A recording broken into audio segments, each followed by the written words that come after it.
Okay, discussion on different warrantless search. The first one is we have the search incidental to a lawful arrest. This search incidental to a lawful arrest is one of the exceptions authorized by Rule 126. Okay, it states here that a person lawfully arrested may be searched for dangerous weapons or anything which may have been used or constitute proof in the commission of an offense without a search warrant. So, dito po sa search incident to a lawful arrest exception, this presupposes na meron pong previous arrest that is lawful. Okay? Hence, a person illegally arrested cannot be validly searched. Dahil dito sa search incident to a lawful arrest, meron pong requirement na yung arrest po, okay, bago ang search ay dapat lawful. So, paano natin malalaman na arrest is lawful? The arrest may be either by a virtue of a warrant, okay, or by virtue of a warrantless arrest that is authorized by rules of court. Ito yung in flagrante delicto, hot pursuit, at saka escape. So, lagi nyo pong tandaan na search incident to a lawful arrest is dapat mauna po yung arrest. Susunod po yung search. At lagi po nating tandaan na lawful dapat yung arrest. If unlawful po yung arrest, is yung search na makakandak ay unlawful also. Hindi po dapat mauna ang search bago nyo arestuhin. Dito sa search incident to a lawful arrest. So, meron pong mga limits ang isang search incident to a lawful arrest. Ano tong mga limits ng search na to? Number 1 is we have your dangerous weapons. Okay. Number 2, anything which may have been used in the commission of the offense. Number 3, anything which constitute proof in the commission of the offense. Question po, yung search po ba, limited lang po ba siya sa search ng mga tao lawfully arrested? Paano naman yung premises? Okay? Kung saan siya naaresto? Okay.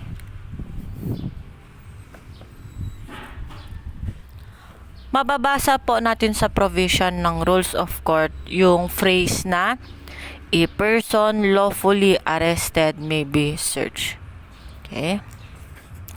Pero marami pong cases na decide na ng Supreme Court. Okay? Kung yung area kung saan siya na-arrest ay pwede rin bang ma-search. Okay? So we have the cases of People versus Liang Siri 252-213 and the case of People versus Kubin Jr. 360-690. Sabi dito, the Supreme Court has ruled on several occasions that when an arrest is made, it is reasonable for the arresting officer to search the persons arrested in order to remove any weapon that the latter might use in order to resist arrest or effect his escape. Okay? Otherwise, the officer's safety might well be endangered and the arrest itself frustrated. Okay. In addition, it is entirely reasonable for the arresting officer to search for any evidence and to seize any evidence on the arrestee's person in order to prevent its concealment or destruction. ito pa, okay? In lawful arrest, it becomes the duty and the right of the arresting officer to conduct a warrantless search not only on the person of the suspect, okay, but also within the permissible area within the latter's reach. Okay? A valid arrest allows the seizure of evidence or dangerous weapons either on the person of the arrested or within the area of his immediate control. Ano po ba ang ibig sabihin ng within the area of his immediate control? Anong ibig sabihin nito? Ang phrase na within the area of his immediate control means the area kung saan, okay, the area from within which he might gain possession of a weapon or destructible evidence. Example, a gun o isang baril po na nakalagay sa isang mesa or nakalagay sa drawer. At ito ay nasa harapan lamang ng taong inaresto. Okay? This gun or itong baril na ito ay dangerous sa buhay ng arresting officer. Okay? So, that is a permissible area within the latter's reach. So, sa case naman po ng Valeroso versus Court of Appeals, GR number 164815. Dito naman, okay, sabi ng Supreme Court, kung ang person arrested, example si Pedro na inaresto was brought out of the room. So, nilabas po siya ng room at nakatali ang kanyang mga kamay. Okay? A cabinet na nakalock could not be considered to be an area within his immediate control. Bakit? Hindi na daw considered as his immediate control yan. Bakit? Because wala naman ng way, wala ng paraan upang siya ay makatakas at there is no way for him to take any weapon or destroy any evidence that could be used against him. So, lagi po nating tandaan yon. A search and a seizure incident to a lawful arrest is not limited to things related to the reason for the arrest. So, for another example, okay, if example si Pedro po is legally arrested for illegal possession of drugs, example shabu, yung search is not confined for the things used in the commission of the crime. So in this one, to protect the arresting officer, the search extends to weapons like yung gun or mga kutsilyo with no actual connection to the crime of illegal possession of the drugs. Kung during the conduct of the search, evidence is found constituting proof of another offense, nakahanap po yung mga arresting officer ng mga ebidensya na magre-result sa another offense. Example, illegal possessed weapon. Okay? Illegal possession of drugs yung kaso ni Pedro, yung contain sa warrant. Okay, ngayon, nakahanap po sila ng illegal possessed weapon. It is submitted that the phraseology of the rule does not prevent the seizure of the evidence. So, pwede po nilang i-seize yung illegal weapon na ito. We go now to the searches of moving vehicle. Okay. Number 2, warrantless search is your searches of moving vehicle. A warrantless search of a moving vehicle is justified on the ground that it is not practicable to secure a warrant because the vehicle can be quickly moved out of the locality or jurisdiction in which the warrant must be sought. Siyempre, hindi naman po practical na mag-secure ka muna ng search warrant para i-search ang isang vehicle. Lalo na yung vehicle is a moving vehicle. Lagi nyo pong tandaan, dapat it must be a moving vehicle. If that vehicle is contained in a storage room or a garage, of course, that is a different situation. What we are discussing right now is a moving vehicle. So, example, in the case of People versus Tuazon, okay? 532-152, September 3, 2007. Sabi dito, isang sasakyan ang pinara at sinubject ng isang extensive search. Such a warrantless search has been held to be valid. Valid daw to, sabi ng Supreme Court. As long as yung mga officers po natin na nag-conduct ng search have a reasonable or probable cause to believe prior to the search that they would have found instrumentality or evidence pertaining to a crime in the vehicle to be searched. I apologize for the unnecessary noise.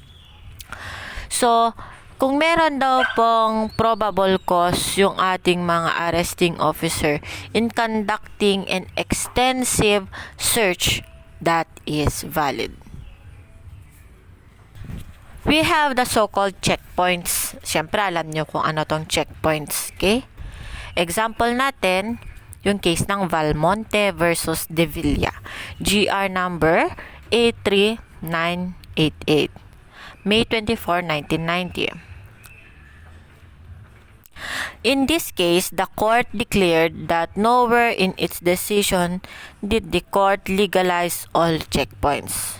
Example, at all times and under all circumstances, and what it declares was that the checkpoints are not illegal per se.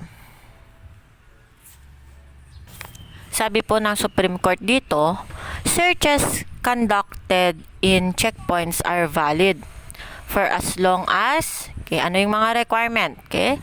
As long as warranted by exigencies of public order and are conducted in a way least intrusive to motorists.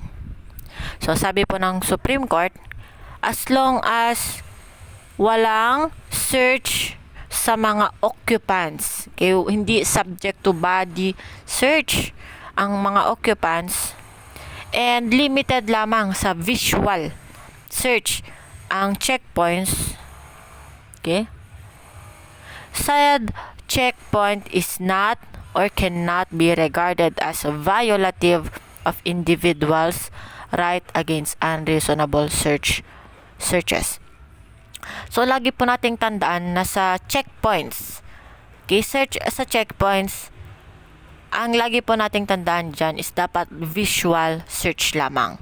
Okay? At hindi po dapat kinakapkapan ang mga nakasakay sa sasakyan. Okay? Hindi po dapat bodily search. It must be only a visual search. We go now to bypass operation. Ang isang bypass operation po, warrant need not be secured or warrant is not needed. Ano po ba ang isang bypass operation? Okay. Nakikita at naririnig po natin ito na nangyayari sa TV, di ba? Napapanood po natin sa mga TV yung mga bypass operation ng mga illegal possession of drugs, mga ganyan. So, what is a bypass operation? A bypass operation po is a form of entrapment legally employed by peace officers as an effective way of apprehending drug dealers in the act of committing an offense. This police operation has judicial sanction as long as it is carried out with respect to constitutional and legal safeguard. Okay? Kailangan po ba o kailangan pa ba ng search warrant at warrant of arrest sa isang bypass operation? Sabi po ng case ng People versus Araneta, GR number 191064, October 2010, sabi po ng Supreme Court, a search warrant or warrant of arrest is not needed in a bypass operation. Okay?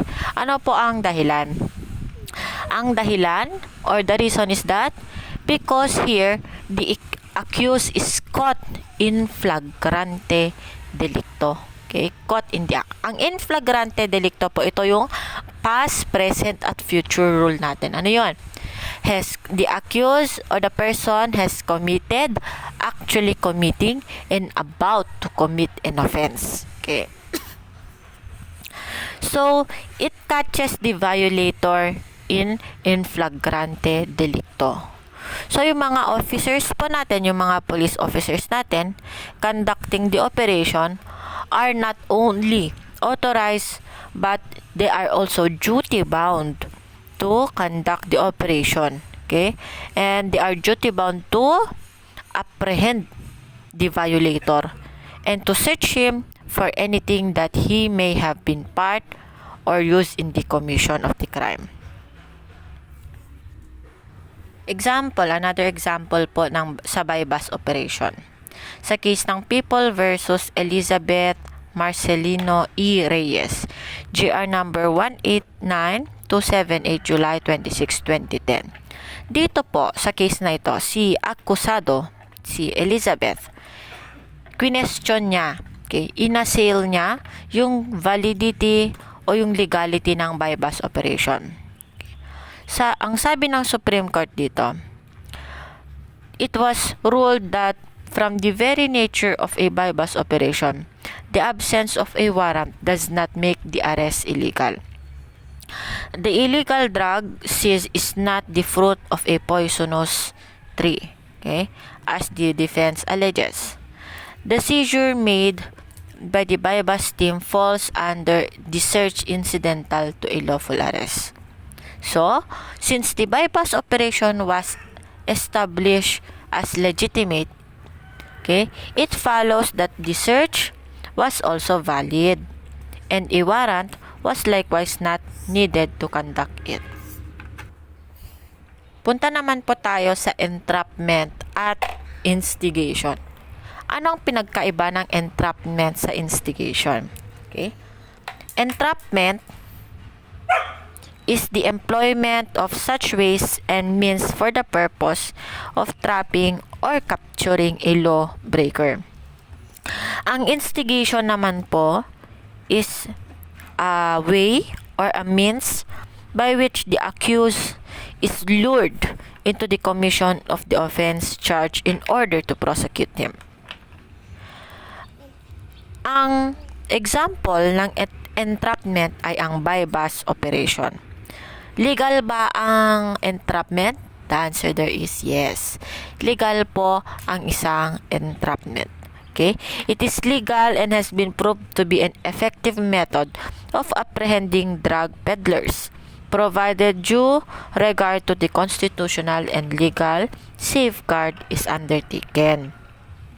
Paano naman po ang instigation, ma'am? Is it legal? Okay. Always remember po na sa instigation, it presupposes that the criminal intent to commit an offense originated from the inducer and the accused had no intention to commit the crime and would not have committed it were it not for the initiatives by the inducer. So, hindi po legal ang isang instigation. An instigation leads to the acquittal of the accused, while entrapment does not bar prosecution and conviction. Sorry for the unnecessary noises po. So, we go now to the applicable tests in a bypass operation. We have the so-called objective test. Lagi po nating tandaan na wala pong rigid or textbook method in conducting a proper bypass operation.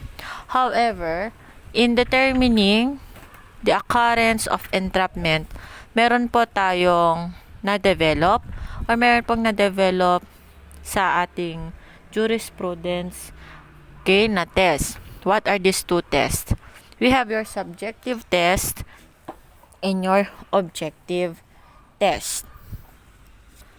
Under the subjective test or the subjective view, okay, under the subjective view of entrapment, the focus po dito is the intent or the predisposition of the accused to commit a crime. So, objective view naman, the primary focus is the particular conduct of law enforcement officials or their agents, and the accused predisposition, okay, becomes irrelevant. Lagi pong natin tandaan na ang focus sa subjective view is yung intent ng accused. Pero sa objective view, ang focus is the conduct of the law enforcement officials or the agent or their agents. So, in this test, the Government Agents Act is evaluated in the light of the standard conduct exercised by reasonable persons generally. And when such conduct falls, okay, and whether such conduct falls below the acceptable standard for the fair and honorable administration of justice. So, sabi, sa case ng People versus Lim, GR number 187503, it appears daw po na ang Philippine courts have leaned towards the adoption ng objective test. So, mas ginagamit natin ang objective test kaysa subjective test. Kasi ang objective test, ang focus nito is yung conduct ng ating mga police officials or yung officers or their agent. So, sa case ng People versus Doria, 301-668, the court stressed that sa pag-apply ng objective test, yung details of the purported transaction during the bypass operation must be clearly and adequately shown. So, for example, yung mga initial contact ng pusher buyer tsaka ng pusher. Okay? So, dapat na ipakita ito during the bypass operation. Dapat meron din yung offer to purchase at tsaka yung promise or payment of the consideration.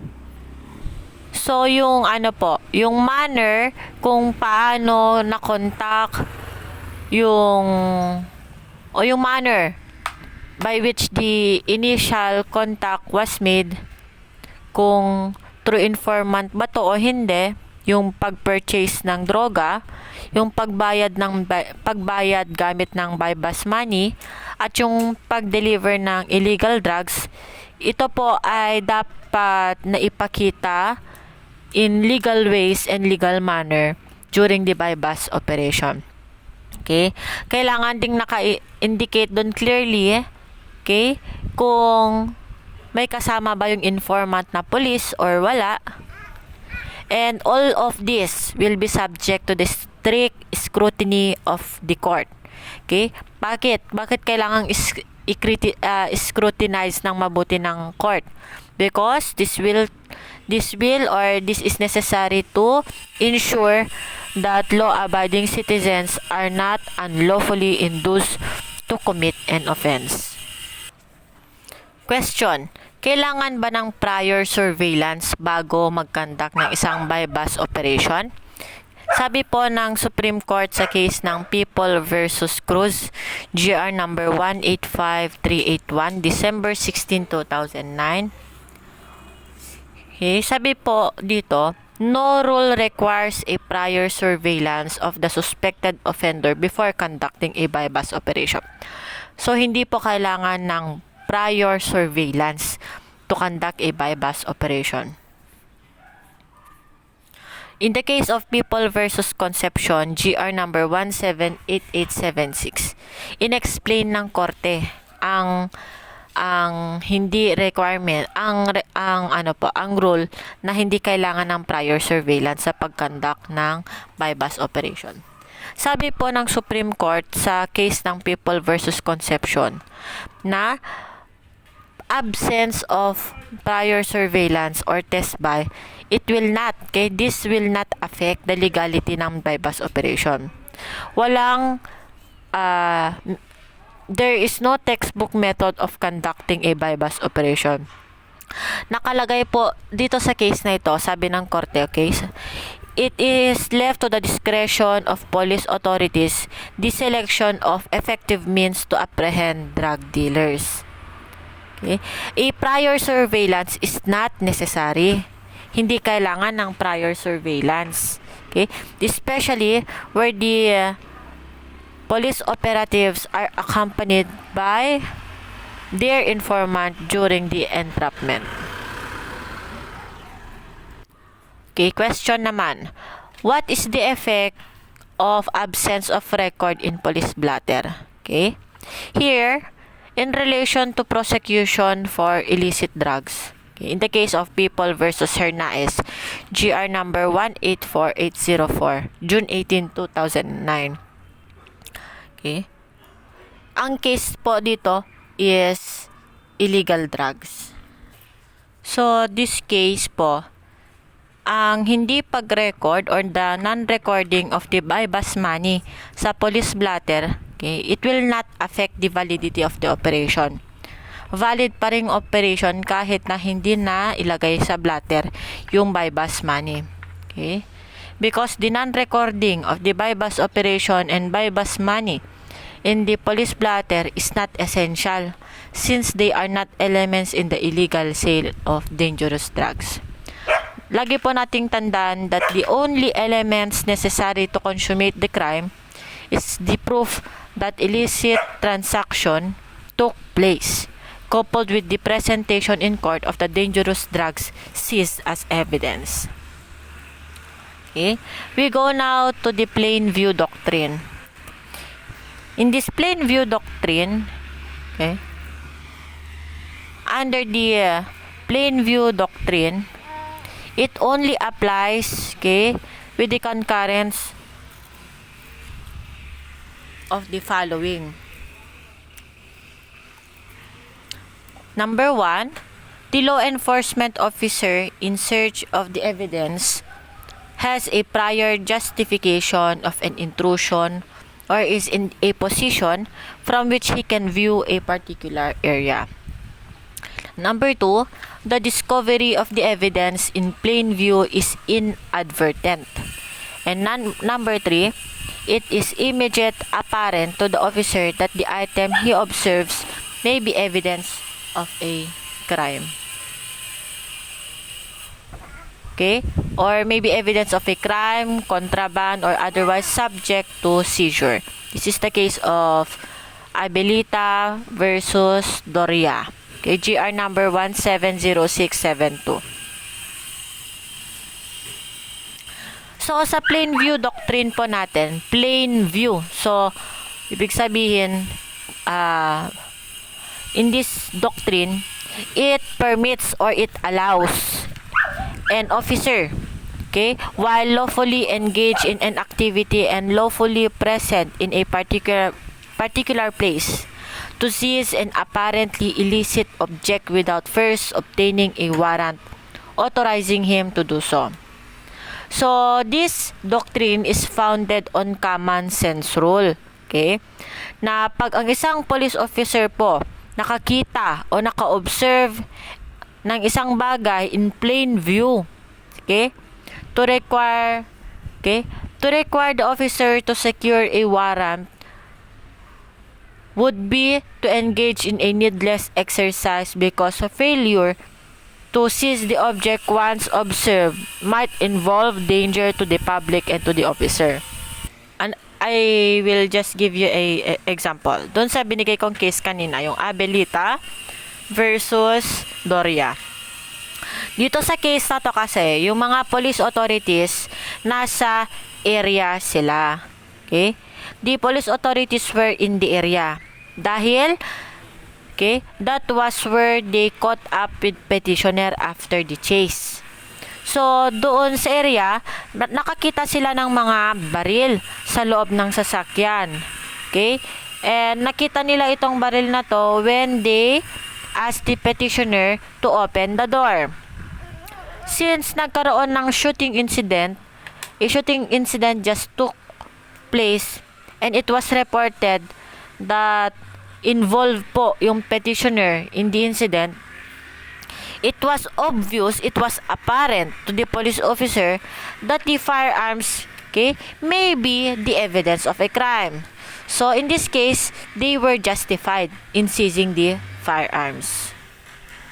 Another one is the case of Cady versus Dombrowski, 413 US 433. Dito sa case naman ni Cady versus Dombrowski, okay, this involves a case of homicide.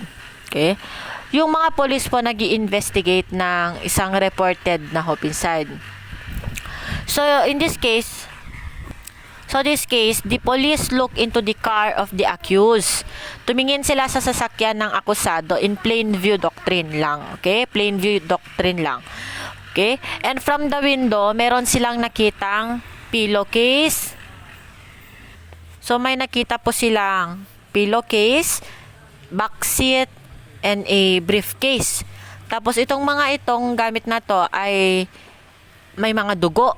It was covered with blood. So, yung mga police, they secured a warrant to search the car. So, while enforcing the warrant, they saw inside the car a blood-soaked sack and a floor mat.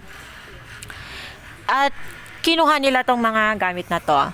The accused questioned the validity of the taking of the items. Okay? Sabi niya, it was illegal since they were not mentioned in the affidavit supporting the application for the warrant.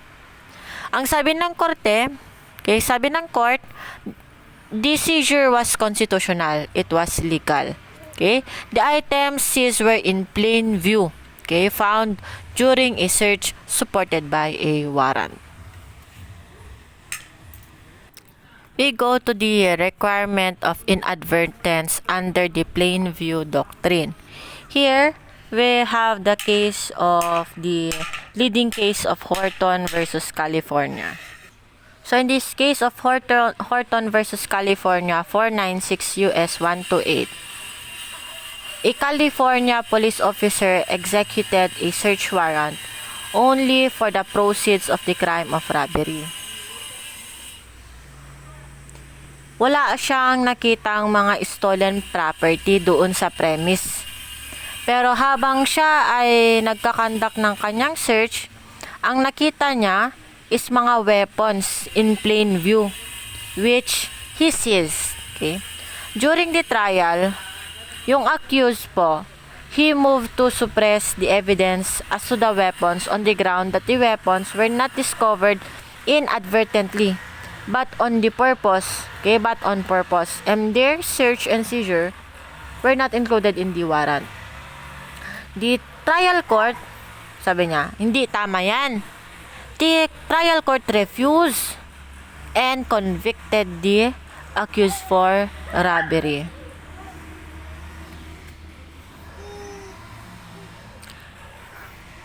Another example is the case of let's go with Terry search naman na yung stop and frisk. Itong stop and frisk madalas nangyayari ito sa mga mall. Okay? Because you are going to be stopped by the guard and if you frisk, kakap-kapan ka. Okay? The other term or the other terminology used for stop and frisk is the Terry searches. Okay? Ang Terry search po natin or ang Terry doctrine has two parts. Number 1 is the stop and number 2 is the frisk. Kailan nagkakaroon ng valid stop? Okay? A valid stop by an officer requires that he has a reasonable A valid stop by an officer requires that he has a reasonable and articulable belief that criminal activity has happened or is about to happen. Ang frisk naman, o yung kakapkapan ka, okay, the frisk made after the stop must be done because a reasonable belief that the person is stopped is in possession of a weapon that will be or that will pose a danger to the officer and the others. Ang pagkapkap or yung frisk na tinatawag must be a mere pat down outside the person's outer garment at hindi dapat unreasonably intrusive. So ano ang test na gamit sa Terry search or the Terry Doctrine? Ano ang test na ginagamit? The test used is the reasonable belief or the genuine reason. Okay? Reasonable belief or the genuine reason. Okay? And the explanation is because of the important interest in protecting the safety of the police officers. Okay. The court held in many cases that a law enforcement officer has authority to stop someone and to do a quick surface search of their outer clothing for weapons. In the case of Terry versus Ohio, okay, it did not justify every stop. Sa case ng Terry versus Ohio, hindi lahat ng pag-stop valid. Sabi sa case nito, okay, bago ang isang officer ay mag-stop ng isang private citizen sa kahit saang kanto o kalye o kahit saan man, okay, yung act must be justified by concrete facts pointing at the least towards a possible criminal activity. So kung walang obvious or walang apparent na criminal act, okay, hindi pwede basta-basta mag-stop at mag-frisk ang isang officer.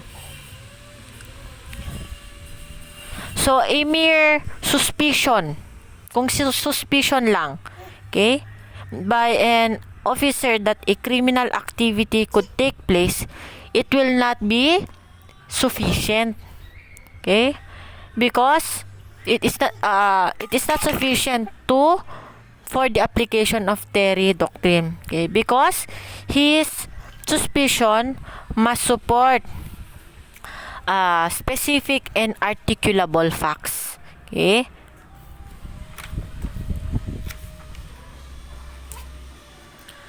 Merong dalawang purpose ang stop and frisk search or the Terry Doctrine. Dalawa ang purpose nito. The first purpose is the general interest of effective crime prevention and detection.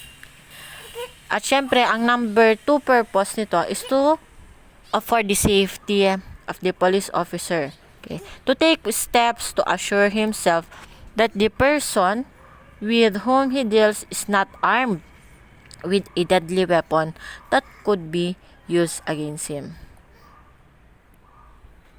So, for example, in the case of Esquilio versus People, GR number 182010, August 25, 2010, in this case, the principle of stop and frisk search was invoked in this case. Bakit? Okay? Because in this case po, yung akusado ay merong reddish eyes. Tapos si akusado naglalakad in a swaying manner. So, siya lasing, ganun. And who appears to be high on drugs. Here, the principle of stop and frisk was upheld. The court also found justifiable reason to stop and frisk the accused after considering the following circumstances. Okay, ano bang nangyari sa case na to? Okay. Hindi lang reddish yung eyes niya, hindi lang swaying manner yung paglakad niya, okay, but the accused also shows drunken actuations. Okay. Kasi dito sa case na to, biglang tumakbo yung mga kasama nung akusado. So, these facts are considered to be articulable and specific, okay, to conduct or to apply the Terry search or the Terry doctrine.